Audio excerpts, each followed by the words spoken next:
พวกกล่องก็มาตั้งไก่ตั้งดีอลีอันนี้ ไก่แต่ว่าข่อยก็มีกันแดดมาถ่ายให้เจ้ามัน โอ้ปะนะอยากถ่า เอ้าแดดจะเสียต้องทากันแดด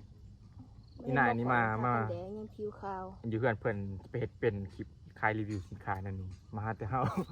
โอ้ยงานตมุทานั่น เป็น อัน แม่ นี้ เขา ให้ แปลกตัวงามบ่มัน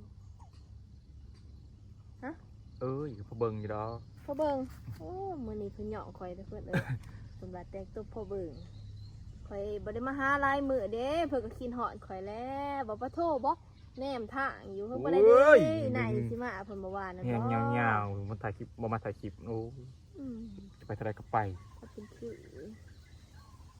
จะแน่เบิ่งมีหยังแปลกในโตะข่อยมื้อนี้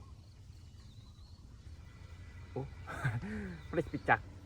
แนมหน้าพี่สิไปแนมหยังบ่อื่น โอ้ก็ให้หมุนแหนมก็แหนมแหละ แนมหน้าแนมตาพี่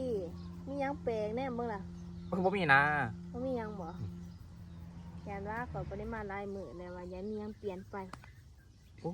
ประดานว่าสิไปหาผู้บ่าวไทยอีด่าอันนี้โอ้ยสิไปบวิทย์ไปวิทย์ฮอดบ้านโอ้ย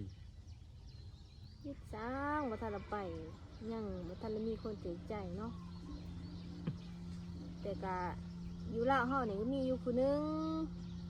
คนที่ว่าข่อยถือใจนะแต่ว่าเขาก็มีเมียนะได้เสียจังได โอ้ยข้าผู้ไม่น่ะเอ้ย บ่ข่อยบ่มักเด้คนมักเราแต่ว่าเรามีเมีย